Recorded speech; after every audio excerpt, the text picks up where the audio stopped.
Lordy, lordy, lordy. Looks like I'm ready to replace a smoke alarm. I've taken the existing smoke alarm down, and here's the first section of it, and I'm going to replace it. I'm inside an attic, and when you're in an attic, if you got any gas, now there used to be a water heater here that was hooked up to gas, and we ended up putting a what do you call it, a tankless water heater, and it runs off of gas. You can see where the gas line is, and there's also a gas heater furnace here.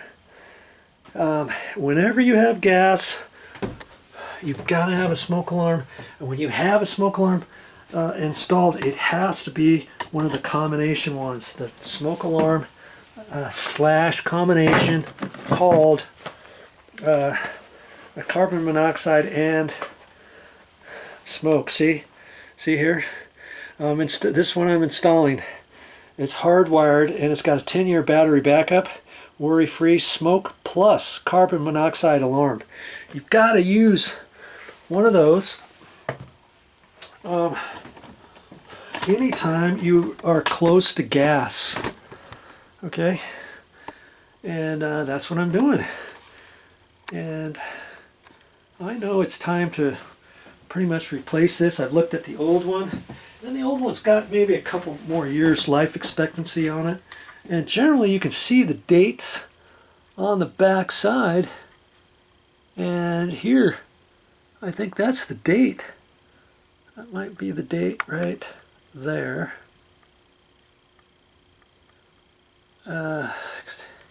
Okay, and so that tells me this actual smoke alarm is probably 6 or 7 years old, and the reason why I'm replacing it is because it wasn't actually bad yet, but we had some other ones that went bad. The 10-year lithium ones, believe it or not, 2 of them in this condo after we moved in, they went bad, and I found out that the smoke alarms were only about 7 years old, and they should have had a life expectancy of 10 years. That tells me if we had problems with 2 of them, chances are we might have problems with some other ones. I talked to Mommy and she agreed, and it was really at her urging for us to get these replaced. Okay, so here's the new one. You just take this little bag off. It's like a shower cap. I usually save those. Okay, and on here will be date of install, and let's see here, replace by. So I'm going to fill those out before I get up there. It's always good to do that, just in case you think, oh, I'll remember 10 years from now, no biggie. Maybe you want to replace it 9 years from now, or maybe 7 years from now. You forgot. Okay, how many years was it? What year was it when I installed it? So you don't want anything like that. Put a date on there. If it doesn't have anything on the sides, you could write it on the back or something. But it's always nice to be on the sides, because then you can just look up there and see, you know, without disconnecting it. But they're pretty easy to disconnect and pull off, unclick on the harness, kind of like this one here. Okay, so I'm going to do that, and then we'll get with pulling the rest of that old one down and installing the new. Okay, time to get busy. And I think I'm only going to need a screwdriver, a Phillips screwdriver, to do this whole little kit and caboodle project. And like I say, the old one that was up here, or first off, make sure the power's off. I've already checked, make sure the power is off. Okay. Before you work on any hot wires or anything, okay? And I was going to say, this one, because it's like 7 years old, I'm going to keep it just as a backup. You never know. If another one goes out or something, I always got a backup, and I always like to take the covers off just in case over the years maybe the cover has been changed ever so slightly. And see, I only loosened up those bracket attachment screws. Oh wait, I don't want to do that yet. I'm getting ahead of myself. I'm going to take off the old mounting harness. Okay, and generally there'll be 3 wires, a red, black, and white. And I still like to just be kind of careful as I'm doing this. I know that the power's off, but I still like to be kind of careful, as careful as I can. I notice I've got 2 black wires, 2 white wires, yellow wire nuts, orange wire nut on the red wire coming from the harness, coming up to a black and white wire. That's for the smoke alarm, for the red. So I'm going to take the orange one off and make sure I use the orange wire nut to hook up the red again, okay? And I can take this whole thing down. Now the power is off. I shouldn't have to be too concerned. If you are concerned, you could do 1 wire nut at a time if you want. Okay, I always like to try to encourage you to take that little harness off. Even if you think the new harness is the very same, take it off. You never know if there's something bad with the harness. Now when they come, there's a little red plastic cap on the red in case there's only black and white. If this was at the end of a line, maybe you don't have a black, red, and white wire to hook up to. Maybe the red's not here. Maybe this black and white one's not here. And you only have black and white to hook up. Then you'd leave that little cap on there. Or if you can't find the cap, or if yours doesn't come with a little cap, you put a little wire nut on that. Little one. Okay, so now I'm going to do the red first. And remember, that's going to be the orange wire nut. Okay. You see anything hard so far I've done that I've showed you? I don't think so. Okay, get that on, pull on there, make sure it's snug as a bug in a rug.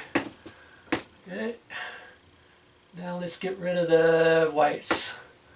And I gotta make sure the whites stay together.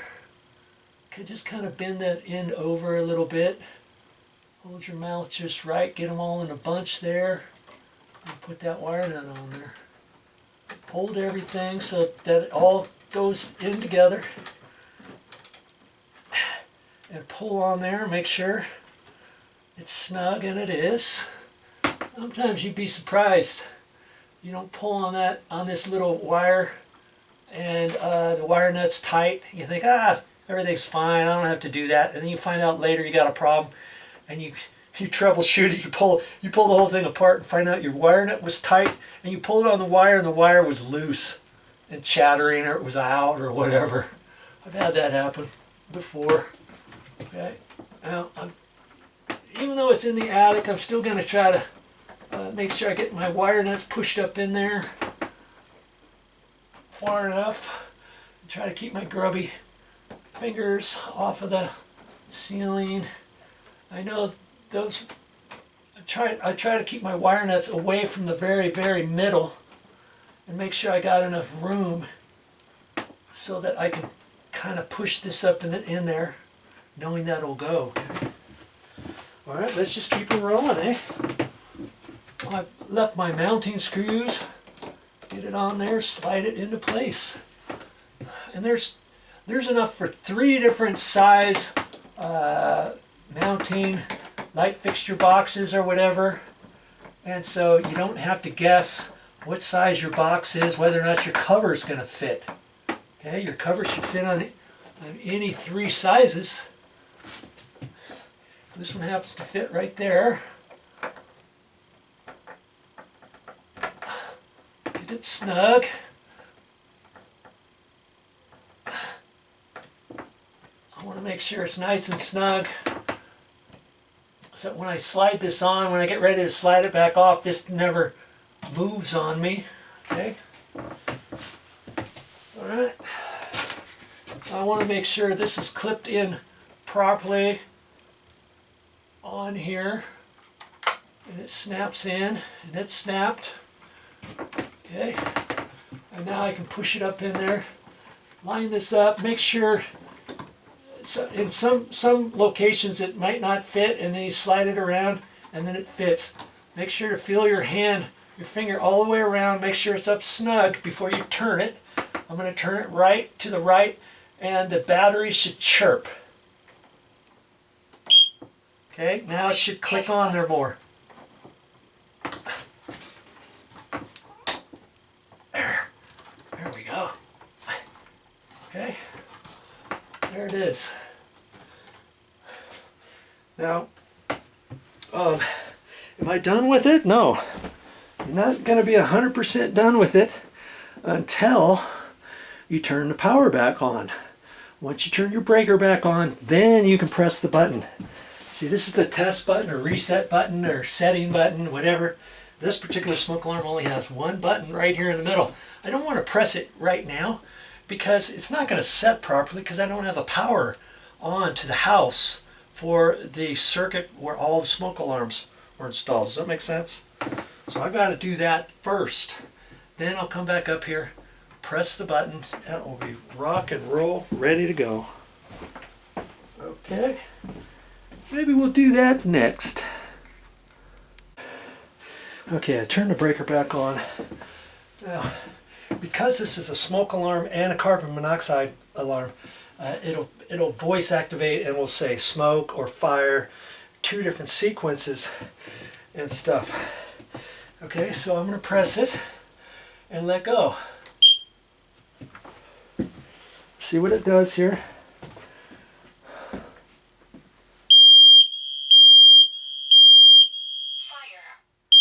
It says fire. Warning, carbon monoxide. Warning, carbon monoxide.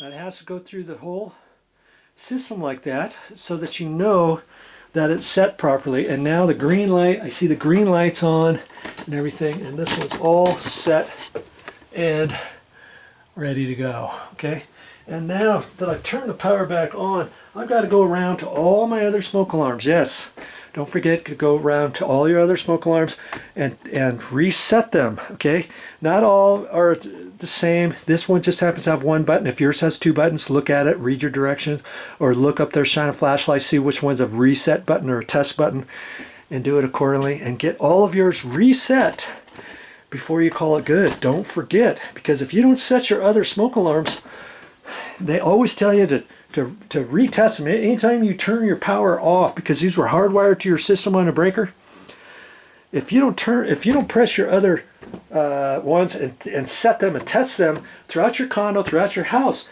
maybe they don't get reset properly, and if you have a fire, maybe the smoke alarm does not go off properly. Okay, don't forget. Well, that's all I got for this time, but I'll be back with more videos, and I have no idea what I'm going to show next. You'll just have to keep sticking around to find out.